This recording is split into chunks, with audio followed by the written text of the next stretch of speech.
Good afternoon. Welcome to Coup d'Etat's one-on-one series, where we bring you some of the biggest names in the world in house music. And today, it's no exception. We have Simon Dunmore. Welcome, Simon.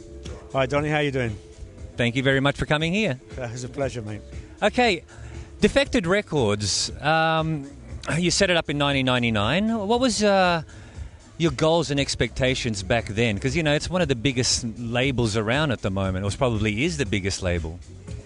Well, initially when I set it up, the reason I set it up was because I was fed up of working for other people and, you know, them making decisions and whatever. So I wanted to be my own boss. So I was kind of a bit of a petulant decision at the time. I never kind of worked out, you know, I didn't have this massive plan for how it would end up in the future and whatever. But we were really lucky that the first few records that we signed ended up doing really well for us, and we had some chart success, and, you know, the records did really well around the world on dance floors and stuff. So it's kind of grown since then. You know, when we started off, we were 3 people working in the office, and we just, as kind of things have evolved, like events and publishing and whatever, we've just added people to it. So it's now 20 people. So every year I kind of stop and think, God, you know, we're here, we're there, we're selling records there, we're DJing, like in Bali we are at the moment.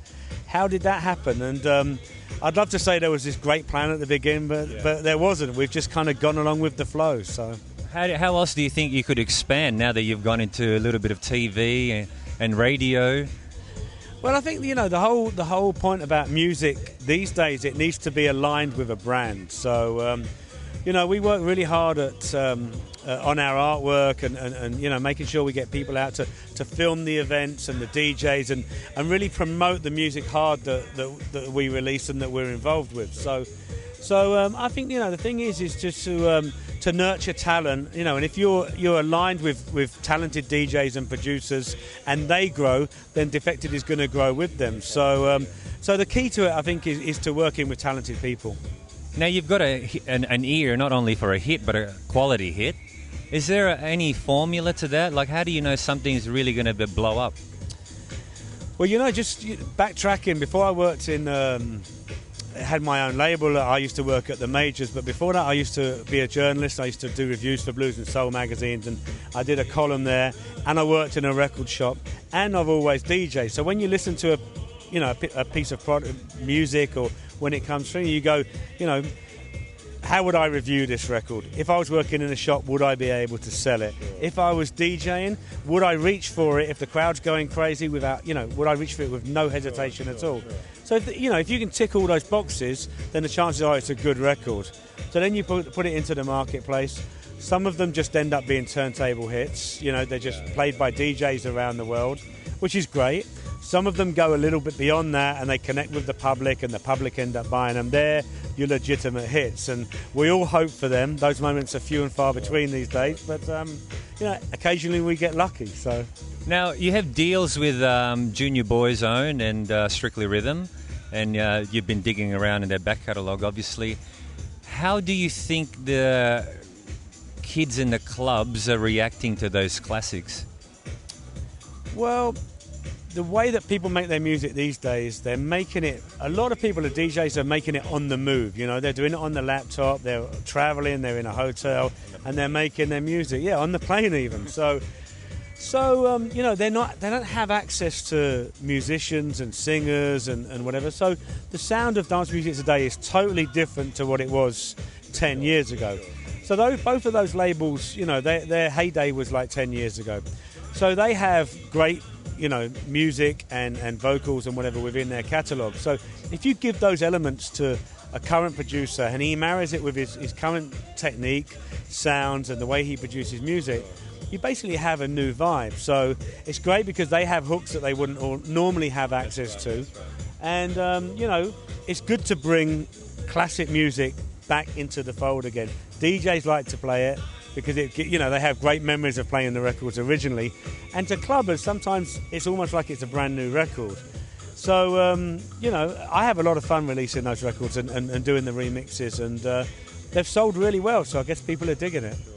Now, is the kind of soulful house that you're into still evolving, and where do you think dance music is heading in the next few years? Well, I personally believe that soulful house music always will have its place, you know. I mean, the whole thing about how house music is that it's always multi-layered and multifunctional. You know, 10 years ago you would have techno, so if you wanted to play something hard and a little bit darker and whatever, you could play techno, or you could play something like super soulful from Masters at Work, you know, and those layers still exist now. And, a lot of the techno records now, they were moments in time. A lot of the hard tracks that are being made now, they're moments in time. So maybe they won't be remembered in 10 months' time, whereas a soulful house record or a song or something that people can connect to a little bit more, I believe has a little bit more longevity. So, so it has its place. It may not be peak time festival music, but it's, yeah, and house music is a broad spectrum, and it has to have, be versatile in order for it to survive. Which acts or artists are exciting you at the moment? Well, we just did the Sunset session here a couple of days ago, and I played with DJ Gregory, and Gregory's kind of back on the block again. He was making amazing music a few years ago when he was involved with Africanism, and he had his own label, Fire Combo, and he kind of lost his mojo a little bit. He since has relocated to Amsterdam, and I think he's kind of found his soul again. And he's making great records again, and everything he's doing is selling really well and getting great reactions from the crowd. So even though he's kind of an old kiddie, I think Gregory's kind of has a real bright future. Dennis Ferrer, we had a big hit with the Hey Hey record. Again, he's been around for a while, but he's super exciting as a producer and as a DJ. Reva Starr, he mixed our Miami compilation, so... And along with people like ATFC and Copyright and and Bob Sinclair and all of the people that we normally work with, so it's a bit like running a football team. You have your core team, and you've got to be bringing new talent through all of the time. So now, do you ever get to play disco or classics anymore? Occasionally. I mean, it's you have to really pick your moment. Normally. It's if the crowd is a little bit more intimate, the venue's a little bit more intimate, and you can connect with the crowd. It's hard to just drop into a disco record if you're playing, like to 2,000 or 3,000 people.